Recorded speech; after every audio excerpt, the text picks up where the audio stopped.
There was a part today where you mentioned, Saad, about narcissism in general, in terms of it could be anyone that is really looking at Islam or looking at the Quran in a way that they want, that best fits their ego or their vice or their excesses or their vices, temperaments, etc.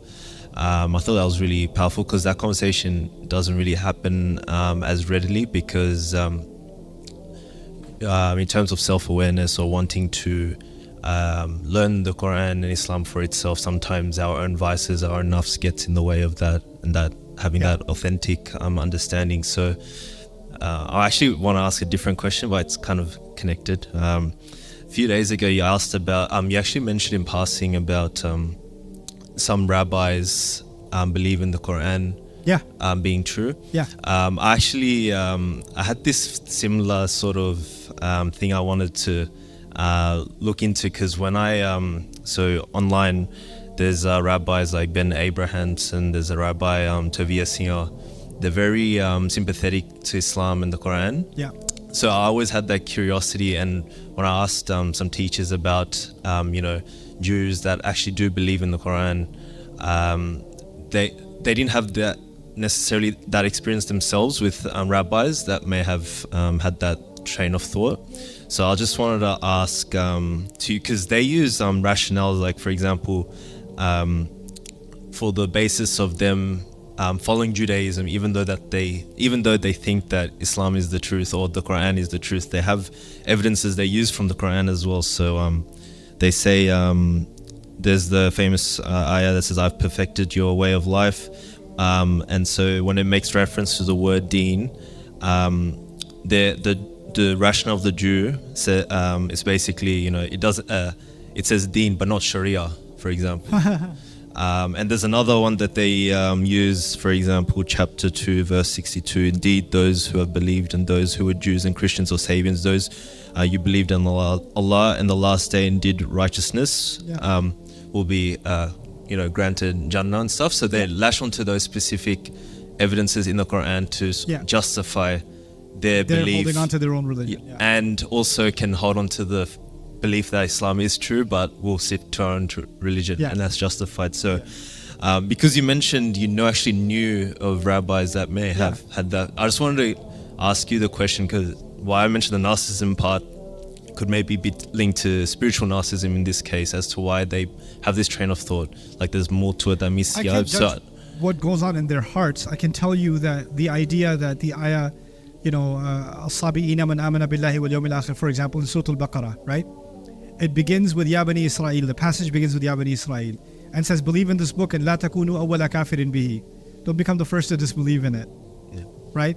And then this is the same passage that says, "Ma nansakh min ayatin aw nunsiha," that your scripture is now mansukh. It's abrogated. It's the same passage that says it. So the cherry picking is kind of a little too obvious. And then the word deen, sharia, is not used in the sense of law in the Quran anywhere. Actually, لِكُلٍّ جَعَلْنَا مِنْكُمْ شِرْعَةً وَمِنْهَاجًا is not even about, Sharia is a pathway. Sharia actually in Arabic means a road that leads to water. It's a figurative term. It's not a term for law. We coined it as a term for law, right?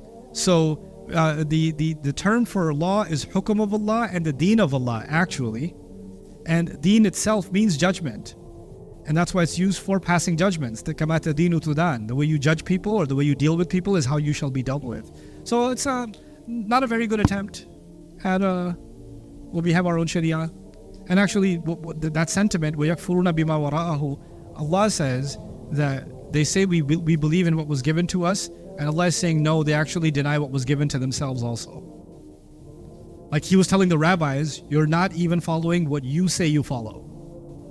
That's how unapologetic Allah is in the Quran about this. I mean, I respect the rabbis that are sympathetic to us, and they, like you mentioned, Rabbi Ben Abrahamson, he's studying, or he's a scholar of Hadith too, apparently, and he writes about the correlations between the Judaic tradition and Hadith traditions and things like that. But that sentiment, I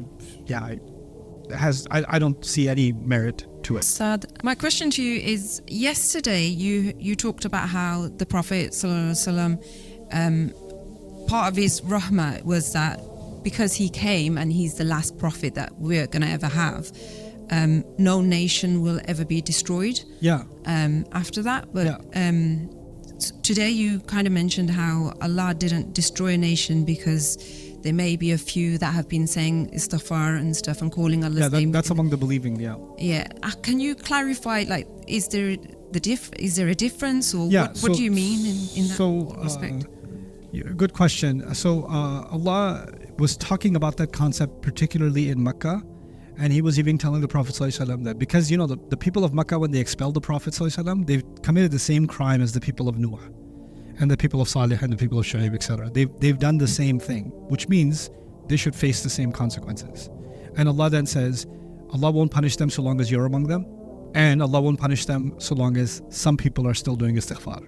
And from it extrapolated became a principle that Allah won't destroy nations, especially, first of all, believing nations, because the non-believing nations, there's no hujjah on them anymore.